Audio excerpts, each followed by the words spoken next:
Então, né, vamos entender alguns conceitos aqui. Então, os dados de painel são basicamente um conjunto de séries temporais múltiplas que são agrupadas em um único conjunto de dados. Então, imagine que você tenha várias séries temporais, por exemplo, as vendas mensais de diferentes produtos ou lojas, né? Então, em vez de tratar cada uma dessas séries temporais como um conjunto de dados separados, né, você as empilha uma em cima da outra para criar um único conjunto de dados, né? Então, essa é a essência dos dados em painel, né? Então, para cada ID, a gente fala que tem um painel, né? Então, tem o painel 1, painel 2, por exemplo, até painel 1000. Então, ao invés de ajustar uma série, um modelo para cada painel, a gente vai tentar fazer com que um modelo de machine learning consiga capturar, né, a interação e padrões da série do painel como um todo, né? Então, os modelos globais são uma maneira de modelar esses dados em painel, né? Em vez de ajustar um modelo separado para cada série, né, como você faria na previsão aninhada, que discutimos no capítulo anterior, no tópico anterior, né? Aqui, nesse caso, você ajusta um único modelo que tenta capturar as tendências e padrões em todas as séries temporais ao mesmo tempo, né? Então, precisa de uma boa engenharia de variáveis. A vantagem dos modelos globais é que eles são muito mais eficientes em termos de recursos do que ajustar modelos individuais para cada série temporal, né? Porque afinal de contas, a gente tem um modelo só, né? Então, ó, como que seria a estrutura? A gente vai utilizar o mesmo conjunto de dados da aula anterior, que são as vendas semanais de alguns dos departamentos de uma loja do Walmart. Mas ao invés de ajustar modelos individuais para cada série, vamos tentar, com um único modelo, capturar padrões simultâneos em todas as séries e fazer previsões. Então, né, vamos ter o nosso dataset aqui, empilhado, que recebe o nome de dados em painel, né, com um modelo, vamos usar um XGBoost, né? Vamos tentar fazer as previsões para todas as séries, com o modelo fazer previsões para 1000 séries temporais. Poderia ser, né? No nosso caso aqui é 7 para ficar mais fácil, né? Então vamos lá. Vamos lá de novo com a biblioteca Pacman, carregar as bibliotecas necessárias. Então, até aqui é o mesmo comando da aula anterior, né? Que é o mesmo dataframe. Só que agora a gente gravou ele aqui no dataframe que chama data. Então, ó, a gente pode plotar a série global, ou seja, né, a série como um todo, sem quebrar por departamentos, né? Então, a gente vem aqui data, pipe, agrupa pela coluna de data, soma pela coluna de vendas, né? E dá um plot time series, né? Ó, então, essa é a evolução das vendas semanais, considerando, né, a hierarquia completa, a série temporal como um todo.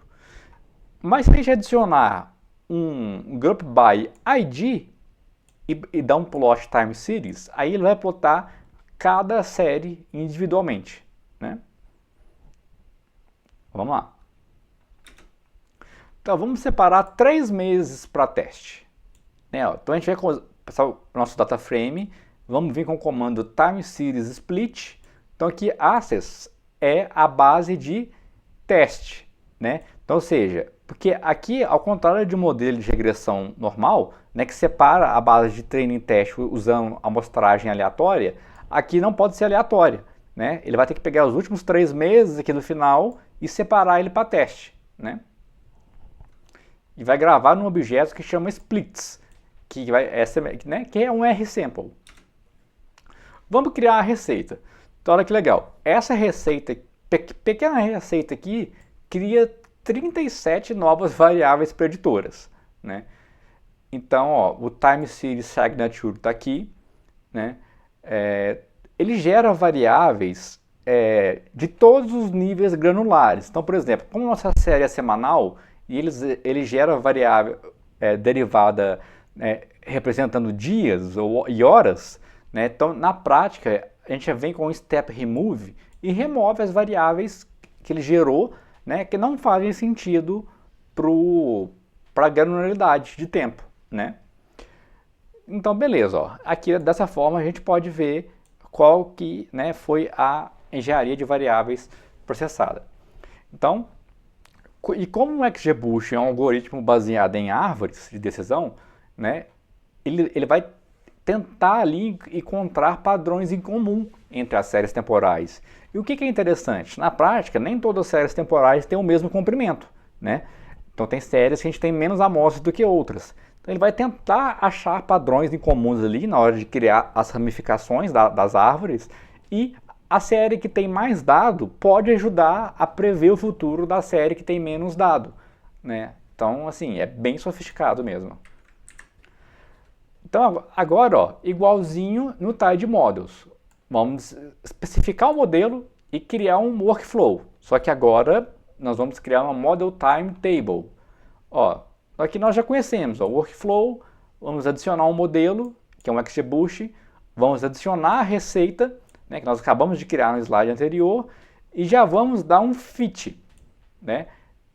Vamos pegar aqui Training Splits, né? Então, beleza, aqui ele já ajustou o modelo aos dados, né? Então, a gente vai criar uma Model Time Table, que é uma tabela de modelos, que a gente poderia testar várias receitas simultaneamente. Bastava criar outro workflow, pôr vírgula aqui e adicionar o nome do outro workflow aqui embaixo, ou mais 2, 3, 4 workflow, né? Então, detalhe importante, aqui nós não estamos fazendo o tuning de hiperparâmetro, nós estamos utilizando a configuração default do XGBoost, né, da biblioteca. Mas lá na apostila eu dou um exemplo prático fazendo o tuning de hiperparâmetros, né? Então, beleza, ó, criamos a nossa tabela, nossa Model Time Table, que tem só um workflow, né, que é um XGBoost. Então, ó, processo de calibração. O que é isso, né? O processo de calibração ajuda a estimar os intervalos de confiança, né? Porque em séries temporais, o uso de intervalos de confiança é muito importante. Então aqui a gente tem a série original. Mas acertar, né, cravado, o quanto que vai ser os valores futuros é muito difícil, né? Eu vi acontecer uma vez de acertar exatamente o valor, a quantidade vendida. Mas no geral não acerta, porque são modelos probabilísticos. Então, o intervalo de confiança em torno da previsão é muito interessante, né? Então, ao invés de tomar uma decisão baseada num único valor, a gente vai tomar decisões baseadas em um range, né? Então, esse intervalo de confiança ele é dado um nível de confiança, né? São os conceitos estatísticos. Então, ele vai calibrar o intervalo de confiança na base de teste. Então, por meio do ajuste dos parâmetros do modelo, ele vai em cada ID, né, vai pegar os resíduos e através do cálculo dos resíduos, que são usados para estimar a incerteza nas previsões do modelo, a biblioteca vai identificar como que ela vai calcular o intervalo de confiança, né, baseado no quanto o modelo está errando na base de teste. Então, a gente vai pegar a nossa tabela que tem o workflow do XGBoost e vamos vir com o comando Model Time Calibrate. Então, no argumento New Data, a gente passa os dados de teste e a gente fala aqui, ó, no argumento ID, que ele tem que calibrar para cada ID, né? E o resultado vai ser uma Calibration Table, né? Ó, é uma table que tem um modelo e tem os dados calibrados aqui, né? Estão alinhados. É uma table alinhada aqui dentro. Então, ó, a gente pode visualizar as métricas, né, na série como um todo, que é aquele primeiro gráfico que nós vimos, né, que seria tipo a hierarquia máxima aqui desse dataset. Então, com o comando, a gente pega a tabela de calibração que nós geramos aqui no slide anterior, né? Vamos vir com o comando Model Time Accuracy. Accuracy by ID, a gente marca igual a false. Porque a gente não quer a acuracidade por ID. A gente quer primeiro, né, vamos ver a série global, como um todo. Se ele acertaria, por exemplo, se a gente estivesse prevendo a loja como um todo, como que seria o acerto, né? Então, vamos pegar a tabela de modelos, como só tem um modelo, ele vai dar aqui as métricas na base de teste. Ó, então, né, ó, vamos pegar o MAP, que é o erro percentual, erro médio percentual.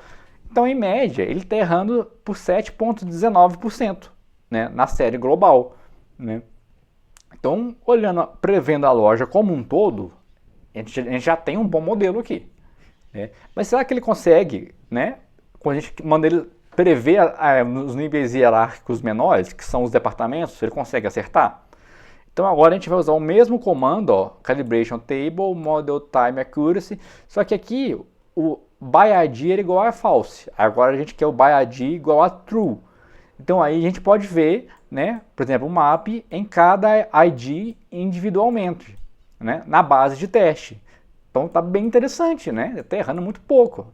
Então, nessa série aqui, nesse departamento aqui, ele teve um map de mais alto, mais elevado, e por coincidência, quando a gente rodou os modelos individuais, esse departamento foi, né, o que o Prophet performou melhor que o XGBoost. Né? Então, realmente, as características dessa série temporal, o XGBoost, um modelo baseado em árvore, né, não está conseguindo capturar. Né? Mas beleza. Né?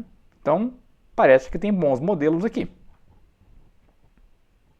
Então a gente pode visualizar agora, ó, vamos realizar o forecast nos 3 meses que estavam para teste. Então a gente pega a tabela de calibração, entra com o comando Model Time Forecast, passa aqui os dados de teste, ó, é como se fosse o Predict, só que agora aqui o Predict é o Model Time Forecast, porque, né, ele já está adaptado para séries temporais. Então a gente passa aqui o testing e os dados atual, a gente meio que dá um union aqui, ó, com o comando bind rows, ou seja, a gente empilha a base de treino e teste, né, que é o dados atual, e a gente quer para ele gerar essa visualização aqui, ó.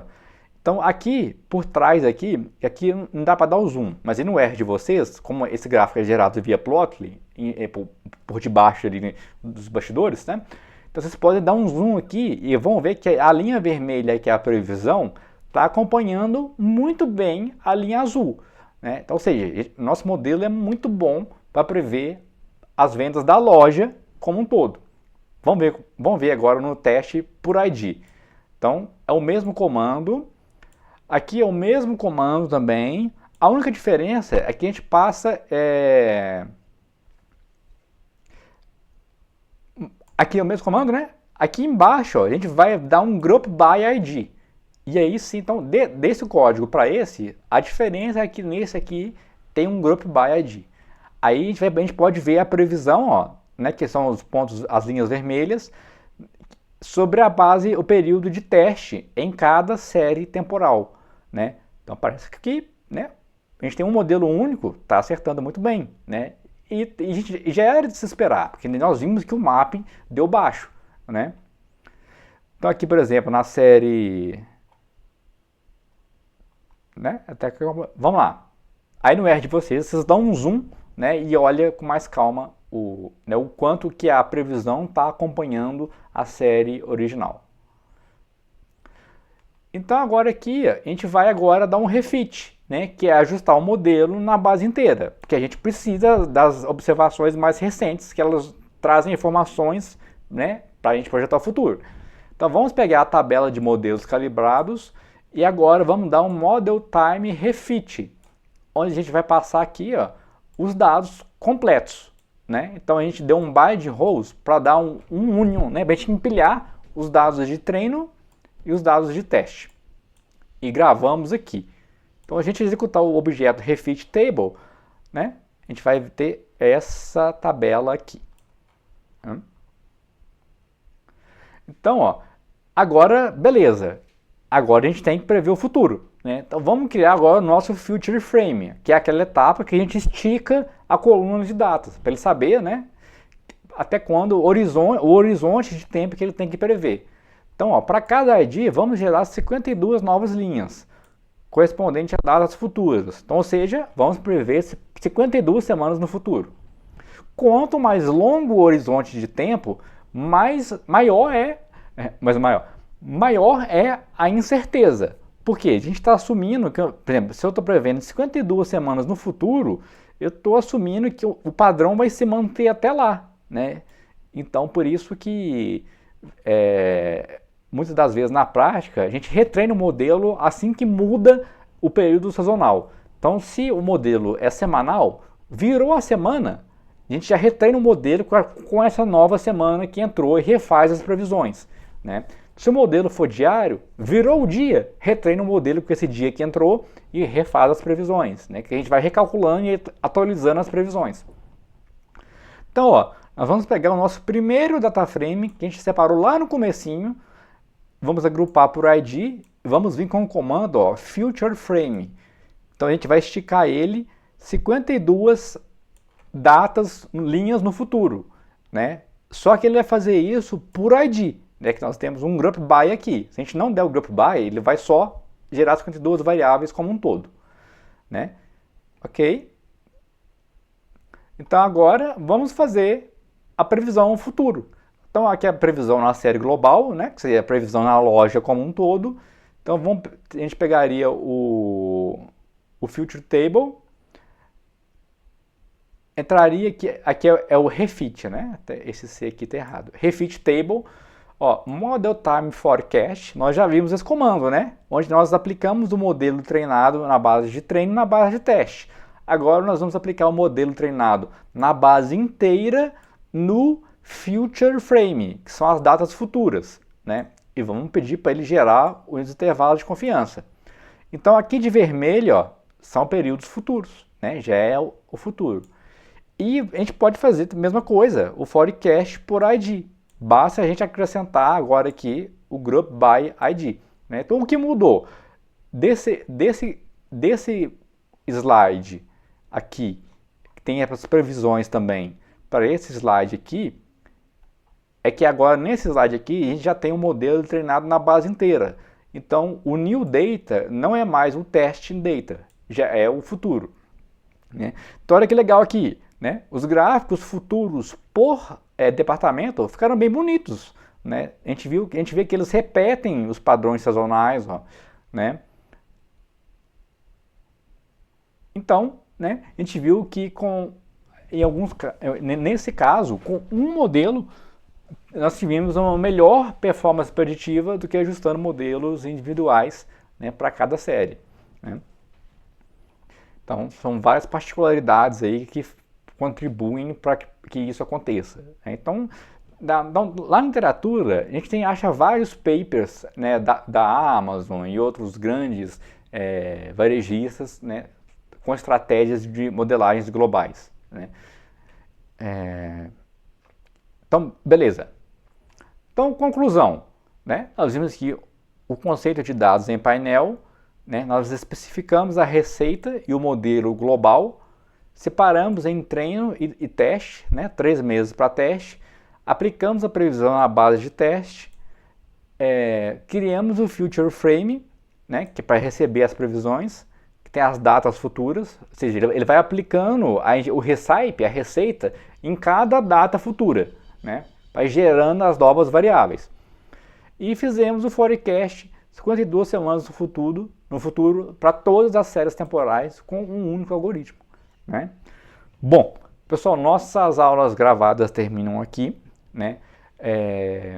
Então, as aulas gravadas, elas são pares da apostila, né? Elas trabalham juntas, então é muito importante que vocês leiam a apostila e também assistam às aulas, que elas são complementares, né? Elas foram feitas para serem trabalhadas em conjunto, né? E, enfim, fico à disposição para demais dúvidas, né? Ou para a gente conversar sobre o tema, que é sempre legal falar sobre ciência de dados, né? Então, até mais.